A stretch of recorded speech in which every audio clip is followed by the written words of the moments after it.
তো গাইস, আপনাদের মাঝে আমি আবারও একটি নতুন ভিডিও নিয়ে হাজির হলাম। এবং আপনারা চীনা হাঁস কীভাবে লালন পালন করবেন এবং সুন্দরভাবে চীনা হাঁসগুলো কীভাবে লালন পালন করে থাকবেন, এবং আমি আপনাদের মাঝে একটি ভিডিও আপলোড করব। এবং আপনার এই হাঁসগুলো সুস্থ সবল হবে, এই হাঁসগুলো কীভাবে সুস্থ সবল হবে এবং খাবার 3 বেলা দিতে হবে, এবং হাঁসগুলো বড় আপনারা চীনা হাঁস কীভাবে পরিচ্ছন্নতাভাবে পালবেন, পালার জন্য আপনাদের মাঝে আমি একটি প্রতিনিয়ত ভিডিও দিব। এবং আপনারা বড় এরিয়াতে পালবেন এবং কম করে হাঁস বড় এরিয়াতে পরিষ্কারভাবে পালবেন।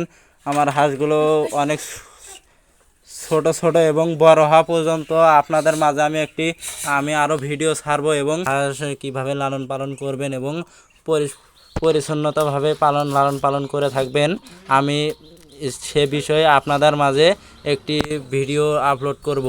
এবং আপনারাই এই ভিডিও দেখে আপনারাও লাখপতি হতে পারবেন। আমিও যেহেতু হয়েছি, প্রথমবার আমি 6টি হাঁস নিয়ে লালন পালন করা শুরু করলাম, এবং আশা করি আমি এই হাঁসগুলো দিয়ে লাখপতি হওয়ার চেষ্টা করবো ইনশাআল্লাহ।